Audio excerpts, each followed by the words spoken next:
Welcome to part 2 of the Couture Beading and Embellishment course. We're now going to implement all of the techniques that we learned in part 1 and then we're going to apply them to a final design. Now most of you know that I'm very much inspired by the natural world, so I've developed a design that's representative of the Black Sea nettle jellyfish which is found in the Pacific Ocean. This design encompasses the tailing strands here which create the movement of the jellyfish, and I've tried to create the transparency by adding the chain stitch in a gradient of colour. I've also added the fuchsia pink embroidery thread contrasting against the soft pink metallic, and that really creates that 3D effect. We've also applied the open vermicelli and closed vermicelli to create that pattern and texture.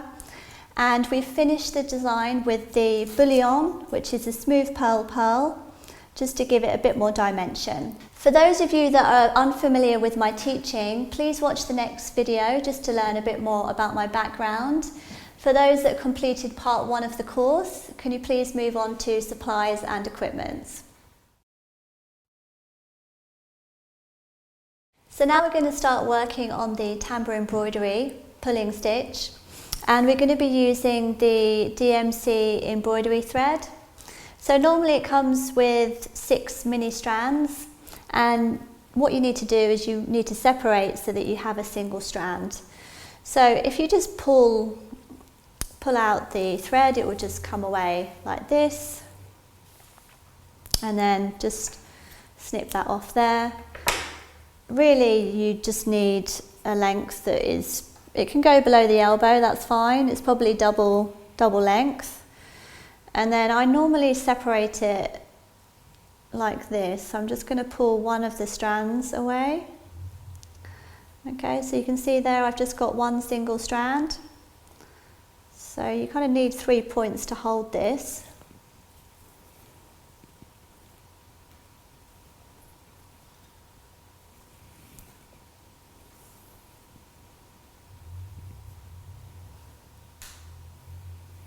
There we go.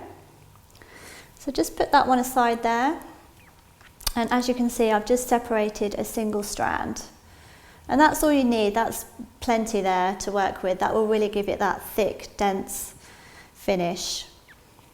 Okay, so we covered the pulling stitch in a lot of detail in part 1, so feel free to go back to that as many times needed. Remember, this is a foundational technique, so I'm going to be talking through this design with the understanding that you've practiced and you're familiar with what you're doing. However, it is more of a challenger working with this type of thread because it's not mercerized. It's quite fluffy and it means it's going to snag as you pull it through. Okay, so if this is a challenge for you, feel free to fill in those areas with the fil à gante. Okay, so on the frame you can see that I've started to do a couple already. Remember we marked out the metallic sections with the M. So I'm just going to do this section here because I just want to show you how you start and finish. So just take your thread.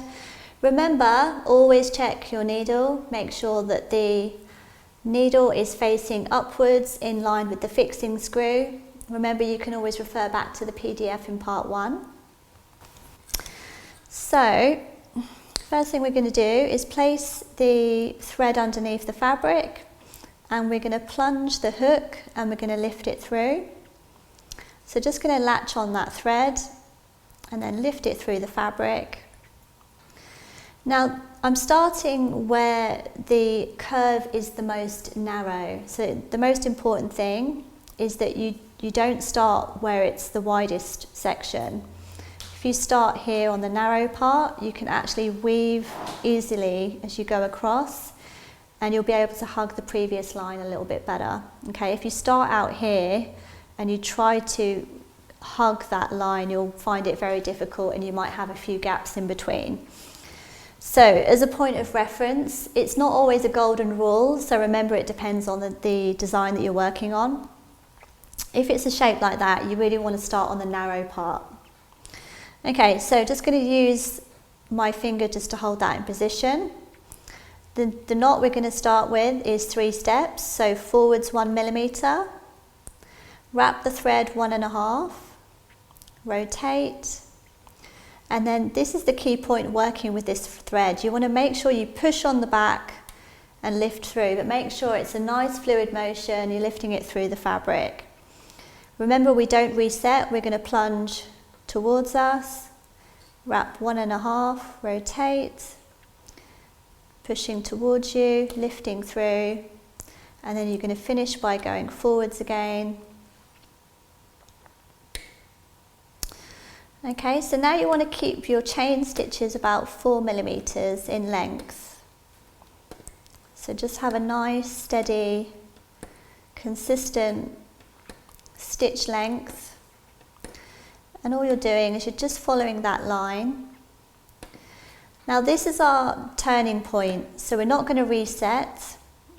We're going to drag the thread back and we're going to tug on the loop to flatten it.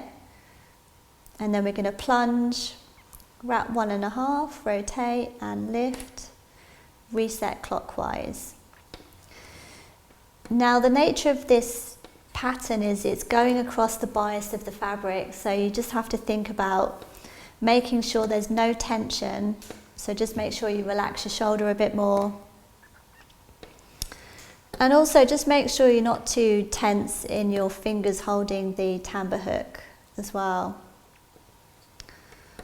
Okay, so just keep that line. You just want to keep hugging the previous stitch line, making sure that you're nice and close.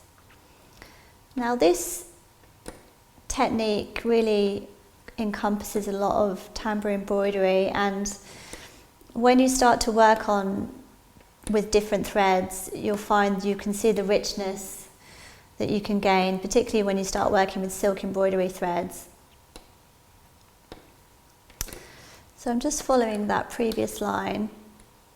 If it feels a little bit sticky, like it's just struggling to lift through the fabric, you can always just release it and then just go back through, pick it up and then continue. Because it may be that you've just slightly snagged it somewhere and you just want to make sure you've picked up the whole thread.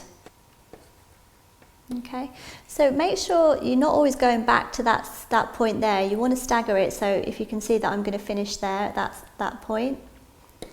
And then we're going to drag that back, remember, flatten that loop by just tugging, and then we're going to pull that back and sink back into the fabric.